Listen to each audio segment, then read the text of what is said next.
Welcome to my first full-length YouTube video. Yay! I finally did it. I will be talking about how I got my Warhammer miniatures for relatively cheap compared to the average cost, and the best way to get them for cheap. Number one, and probably most important point I'm going to make, is your battle size. You want to make sure that you're not doing a massive battle if you're expecting to go for a cheap Warhammer. I would recommend going the least amount, which is a spearhead battle or a 1,000 point battle. If you are expecting to have these massive battles, you must expect it's going to be pretty expensive. That's number one. It's a given. My second point is some armies are cheaper. Just because they use less plastic, I guess. I don't really know the full science behind it, but I do know that some armies do get pretty cheap, while others get really expensive, like the Titan Legions for 40k get really expensive, to the thousands, or 2,000 sometimes, depending on which ones you buy. For the cheaper ones, it's kind of like most of the armies are cheap compared to the Titans and stuff, but there's also single models in some armies that are really powerful, but also are really expensive. So it's really up to what you want. If you want to spend a lot of money for those big models, you definitely can. I'm not stopping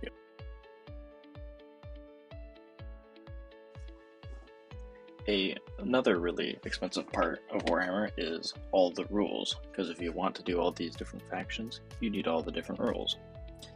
However, I found out that on the apps for 40k and Age of Sigmar, that are also free to download, as far as I know, on every platform, they come with some factions completely free with all the rules. For Age of Sigmar, that includes Daughters of Khaine. I don't know if I said the name right, please let me know. Ogre Maw Tribes, Cities of Sigmar, and some others as well. And for the 40k, there are Chaos Daemons, Chaos Titan Legions, Deathwatch, and the normal Titan Legions. My next point, don't waste your models. When I say don't waste your models, I mean when you make an army or you're starting Warhammer or whatever you're doing, use all the models that you buy. Don't leave some to the side. My advice is start with spearheads and combat patrol boxes. Make sure you use all the models when you're expanding from the spearhead or combat patrol to a full 1,000 point or 2,000 point army. Some factions have 2 combat patrol or 2 spearheads, depending on the universe they're in. And I would, personally, buy both boxes and then combine those to make my army. If certain rules don't allow you to do that, because your hero can't normally bring certain units in a regiment with them, just buy a second hero, and that's the best you're going to get.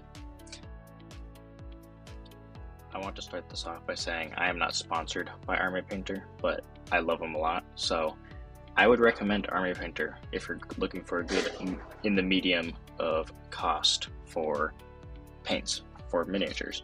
They're a good consistency. There's 2 different types, which I'll go into details in another video, but definitely check them out. They're pretty cheap on Amazon. They also have brushes, terrain basing stuff, and a lot of other things. But if you want a different option, I mean, the Citadel brand for Warhammer is also still pretty good and is a little bit more expensive than Army Painter, but not too much. Now for the models themselves.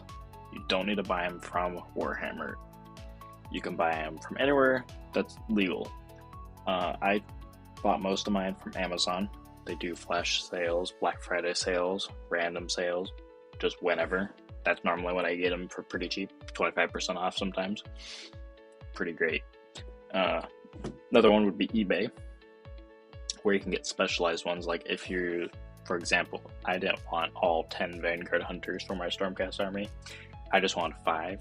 So instead of buying a box of 10, I bought a group of 5 from this guy called That Warhammer Store, and he gave me just 5 of them instead of the full 10, so I wasn't like wasting my money. Another game company that's pretty good is Noble Knights. They sell used minis, so if you're okay with a little bit of paint, a little bit of no paint, little bit of unbuilt, some built. They sell massive lots for pretty cheap compared to buying them in box 100% new.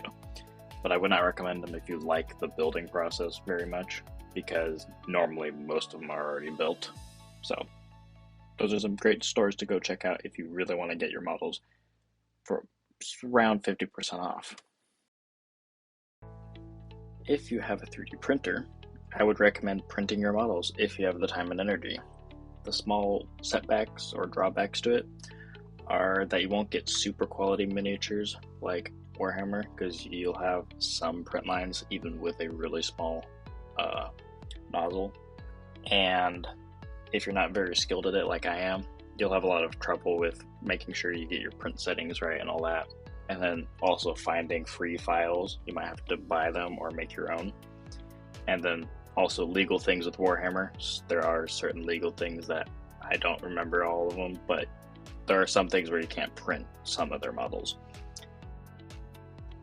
A simple way to get your Warhammer games more vibrant and more fun to play with is buying terrain from gaming companies who make them, or through 3D printing your own. But other DIY ways to do it is using random decorations around your house. I used a little Christmas tree once, and I decorated it with random bits of Warhammer parts like Space Marine arms, legs. That was a little fun. But yeah, I made it more like a Christmas theme for a Christmas game. It's a great idea. And then just whatever you really can think of. There's lots of great YouTube videos and shorts out there that bring that imaginative idea of Warhammer terrain. So I would definitely go and look for those, because they really do help. And that is it. Thank you for watching. If I missed anything, or you have other ideas that I could add for a future video, please let me know in the comments down below. And as always, have a wonderful day.